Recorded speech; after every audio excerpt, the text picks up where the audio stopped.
Par sociālo lietu pārvaldes pabalstiem rudens periodā stāsta klientu konsultante Valentīna Vilmane.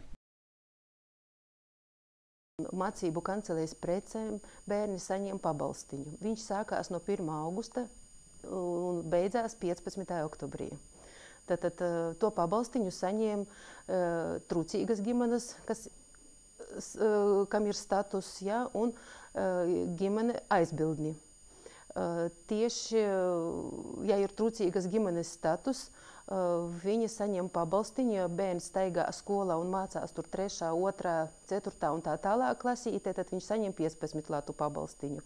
Ja viņš iet 1. klasītē, tad viņš saņem 205 latus. Un tas atkarīgs arī ir tieši un aizbildņiem, ja? Ar statusu viņa nes tikai izziņu no skolas, ka viņš mācās un iegūst to vidēju izglītību, ka viņš mācās tajā skolā. Ja?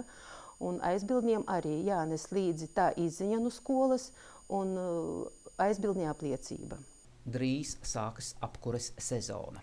Sakarā ar to no 1. oktobra sociālu lietu pārvalde sāk izmaksāt pabalstu siltumenerģijas piegādes apmaksai. Apkures sezonas mums sākās no 1. oktobra līdz 31. martam. Apkures pakalpojumus saņem ģimenes, trūcīgas ģimenes, kam ir status, ja, vientuļi pensionāri, invalīdi, daudzbērnu ģimenes, atsevišķi dzīvojoši pensionāri no bērniem, tāpat tās invalīdi,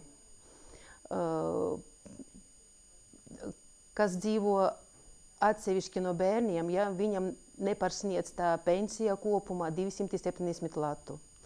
Tad viņš saņem pabalstiņu uz apkuri 6 mēnešiem. Ja viņš galīgi vientuļš, ja, tad viņam nekā nav. Viņam pensijas izmērs jābūt 180 latu, ne vairāk. Tad viņam arī būs piešķirts tas pabalstiņš uz siltumu. Daudz bērnu ģimenēm arī pienākas pabalstiņš, tad viņam viss sanāk no viņu ienākumiem.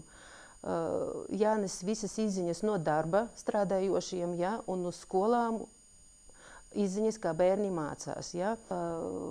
Šīm pakalpojumiem jānes tādas izziņas.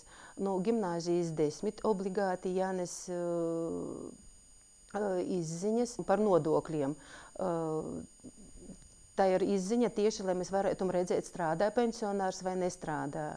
Tāpat tās atkarīgs uz invalīdiem, daudz bērnu ģimenēm.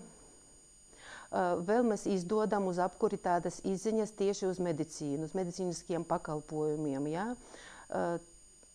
Lai nepārsniegtu izziņa tā līdz 100, izziņas tas izdodas līdz 120 latiem, ja ienākumi ir uz vienu locekļa, ģimenes locekļa, ja? Un līdz 150 latiem. Ja?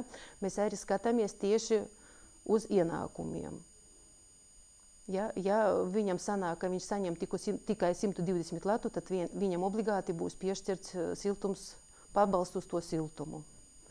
Bet jāsavāc arī, tad mēs prasam tos pensionārus, lai saņemtu tieši izziņu, ja, izziņas no Valsts sociālās apdrošināšanas aģentūras, ja, un no valsts ieņēmuma dienesta, ja, tieši par saimniecības darbību.